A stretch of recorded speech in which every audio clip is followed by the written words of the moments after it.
Nú hérna inn í furuskóginum.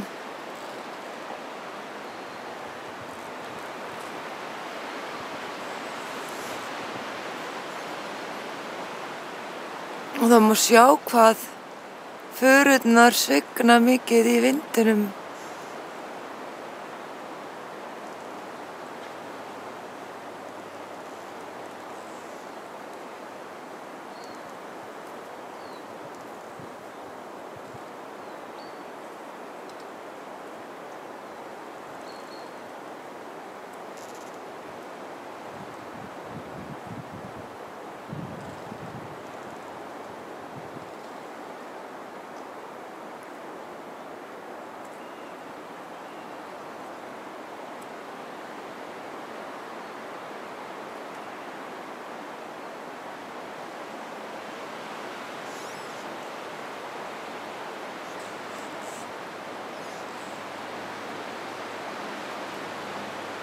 Og heyrðist nú bara marr í þessari þarna. Já, hérna.